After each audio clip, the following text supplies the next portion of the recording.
네, 오프닝 벨과 함께하고 계십니다.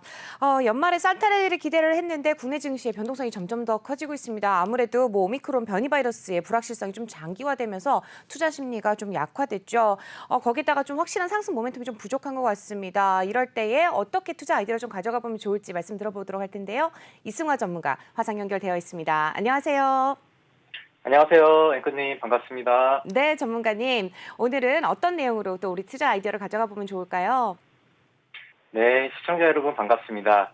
주식시장의 밝은 랜턴이 되고자 하는 전문가 이승화입니다.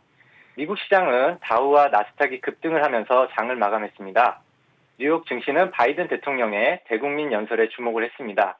경제 재봉쇄는 없다는 대통령의 선언에 안도 랠리가 반영되는 모습이었습니다. 공세령으로 인해 경기 침체가 나올 것이라는 관측을 뒤집으면서 시장이 화답을 하였고, 마이크론 테크놀로지의 급등으로 반도체와 기술주들의 큰 반등이 있었습니다. 나스닥이 다우 지수보다 더 급등하는 상황이었습니다. 어제 우리나라 시장도 강세를 보였는데 미국 시장이 불확실해서 그런지 큰 반등은 못했습니다. 그래서 오늘 반등은 어제 눈치 보면서 못했던 반등을 이어나가는 모습이 아닐까 하는 생각입니다. 중국 시장도 자자우의 디폴트 소식도 있었지만 극복하고 반등을 하였습니다. 최근 미국도 오미크론 확진자가 많이 늘어나는 모습이어서 많은 분들이 걱정하는 상황입니다. 확진자 수가 25만 명을 넘어서 최근 들어 오미크론의 확산세는 사그라들지 않고 있습니다. 영국은 확진자 수 9만 명이 넘게 나오고 있고 우리나라 역시 계속 7천 명을 넘고 있어 기존 델타 변이 바이러스보다 심각한 상황입니다. 현재 미국은 48개 주에서 오미크론 변이 확진자가 확인되었고 뉴욕 인근 지역과 북서부 지역까지 신규 확진자 가운데 오미크론 감염자가 90% 정도 한다니 오미크론 확장세가 매우 빠른 상황입니다. 이런 상황이 미국이나 유럽의 증시를 하락하게 만든 심리적 요인이 컸을 것으로 보이고 다시 봉쇄령에 대한 우려도 남아 있습니다.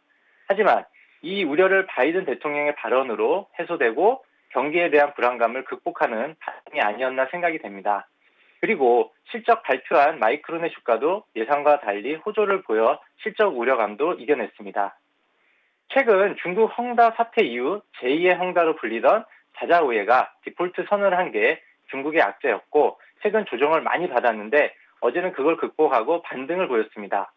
자자우에는 중국 25위 부동산 개발 업체지만 여기에서 발행한 달러 채권 규모는 헝다에 이어 두 번째로 크기 때문에 외국인의 입장에서 보면 매우 민감한 사안이었습니다. 중국은 부동산 경기가 매우 큰 편인데 이번 부동산 업체들의 연속적인 디폴트가 악재로 반영되는 모습입니다. 자자의회가 달러 채권 부채 총 규모가 14조 정도 되고요. 헝다가 자자의회보다 8조 원가량 더 많은 상황입니다. 올해 들어 파산한 중소 부동산 업체가 여러 개가 되다 보니 투자 심리가 급속히 냉각되는 상황이고 지난 9일 헝다도 디폴트 상황이 발생하다 보니 중국 정부도 고민이 많을 테고 시장에 악영향을 주지 않기 위해 질서 있는 정리를 하고 있는 듯합니다. 그래서 그런지 중국 인민은행은 1년 만기 대출 우대 금리를 0.05% 낮추는 발표를 했습니다. 사실 0.5%가 아니라 0.05%여서 실망스러웠는지 중국 시장은 하락을 하고 그에 따라 우리나라도 그저께 같이 하락하는 모습을 보였습니다. 중국 금리 기조가 며칠 사이 갑자기 바뀐 건 경기 지표가 눈에 띄게 악화됐기 때문이로 보입니다. 11월 소매 판매는 전년 동기 대비 3.9% 증가해 시장 예상치 4.7%를 크게 밑돌았습니다.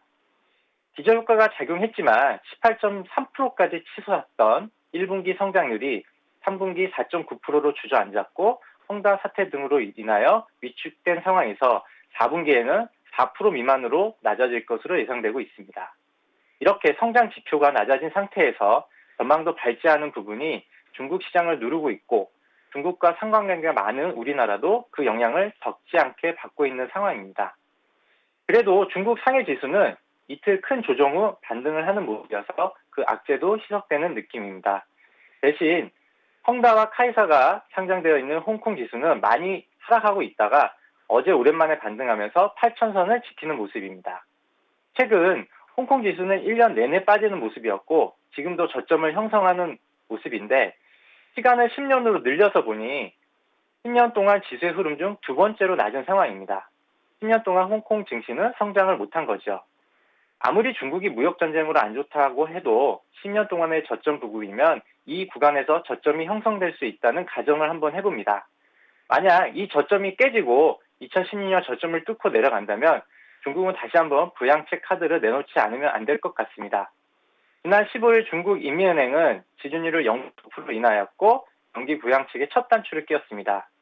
농업 및 소기업을 지원하는 재대출 금리도 0.25% 인하했기 때문에 이 정책들이 반영되기까지는 시간이 필요합니다. 시간이 3개월 정도 소요되겠지만 그 이후에도 만족스러운 결과가 없으면 다시 부양책을 꺼내야 되지 않을까 생각되고 지금부터 회복 추이를 지켜보는 게 중요합니다.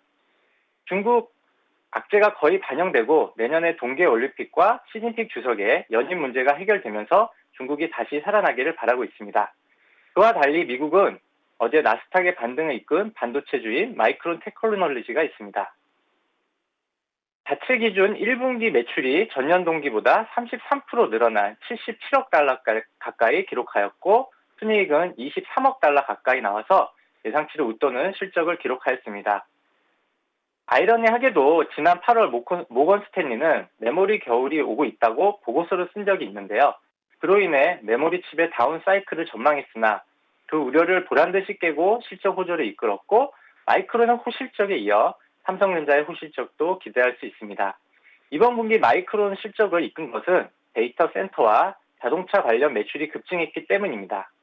강력한 수요 증가와 공급망 악화가 판매 가격을 오르게 함으로써 수익성 개선에도 도움을 주었다고 추측합니다. 2분기도 매출이 약간 줄어들긴 하지만 괜찮은 전망이 나와서 지금 반도체에 대한 전망은 반대로 올라가는 상황인 것 같습니다. 마이크론의 주가 추이를 보면 8월부터 부정적인 전망을 급격한 하락을 하고 2달 정도 쉬었다가 최근 2달 동안 35% 정도 오른 모습입니다.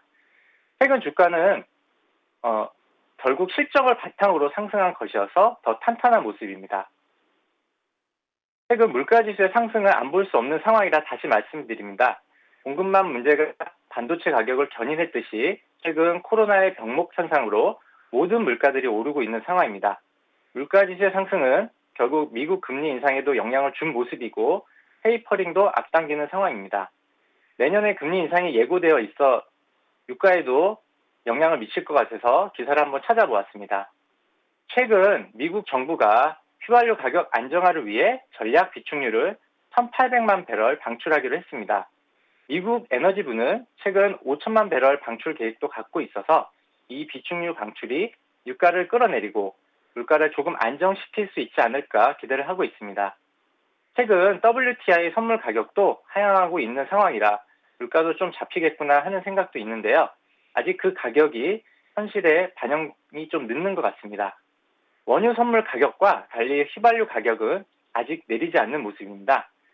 이 또한 원유 가격이 현실에 적용되는데 시간이 필요한 상황이라 볼 수 있습니다. 게다가 오미크론 확산세와 금리 인상 우려감이 겹쳐서 원달러 환율도 최근 고개를 드는 모습입니다. 이 또한 우리나라 지수에는 안 좋은 신호이기에 최근 주가 조정은 어쩔 수 없는 상황이었던 것 같습니다. 어제의 반등이 다행스러운 게 코스피 지수는 추세를 이탈되기 직전이었는데 어제의 상승은 이탈을 막고 있으면서 오늘도 큰 반등을 한다면 추세 전환도 가능할 수 있는 구간입니다. 코스닥 지수도 마찬가지입니다. 어제 하락으로 인해 긴 꼬리가 달렸지만 저점 매수의 힘으로 인해 다시 자리를 지키고 있고 선선 회복이 진행되고 있는 상황입니다. 제가 코스피 지수를 다시 보여드리겠습니다. 어제 12월 21일 주가 추이와 작년 이맘때의 주가 추이를 보여드리고자 합니다. 작년에도 코로나가 다시 유행했고 백신도 나오기까지 시간이 걸리는 상황이었습니다. 현재 상황과 비슷하여 과거를 통해 미래를 예측하고자 합니다. 코로나 확산이 비슷한 상황에서 주가는 어떻게 움직였는지 보시면 내년을 준비하는 데 도움이 되지 않을까 생각합니다. 현재는 주가가 지지부진하고 수급도 그다지 좋지 않지만 어제 금융투자의 매수세가 크게 들어왔고 최근 매수세가 꽤 있었습니다. 그렇다면 작년 12월을 보겠습니다. 주가는 비슷하게 지지부진하고 조용히 있다가 연말에 가까워지면서 주가가 조금씩 오르다가 연초부터 내리기 시작하였습니다. 그리고 수급도 보겠습니다. 수급도 외국인들은 많이 팔았지만 금융투자가 12월에 매수한 양이 꽤 되었습니다.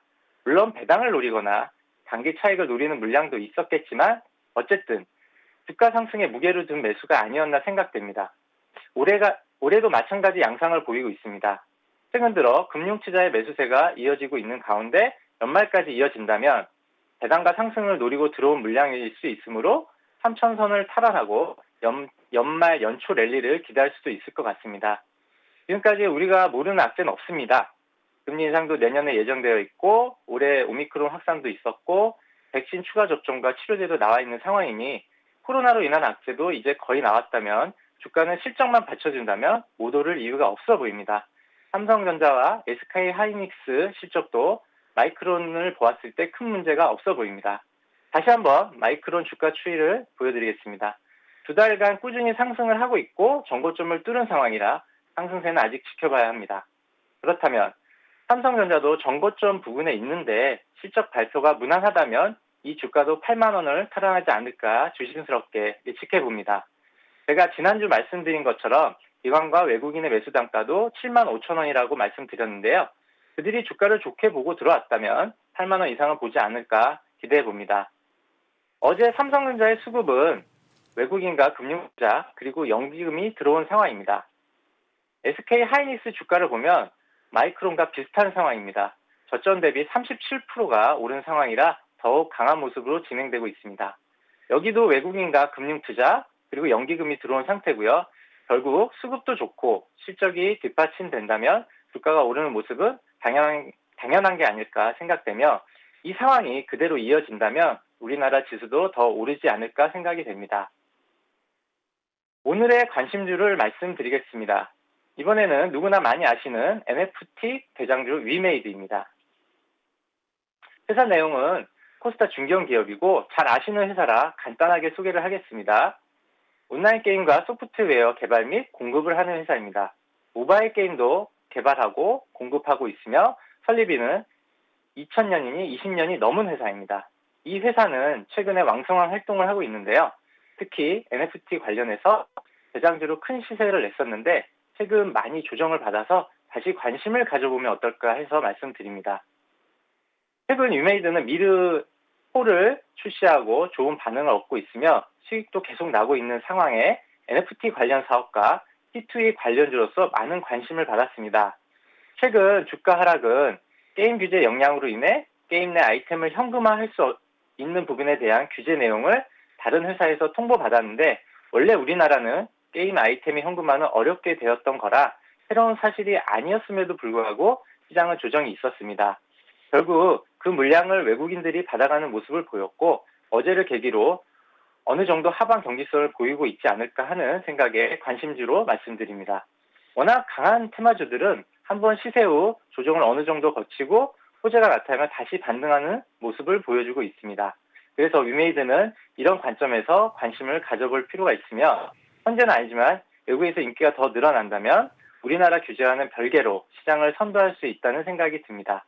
미르4는 게임을 즐기는 동안 얻을 수 있는 물품 중 하나인 흑철을 암호화폐인 드레이코로 바꿀 수 있는 P2E 시스템을 통해 전 세계 이용자들을 많이 모았습니다.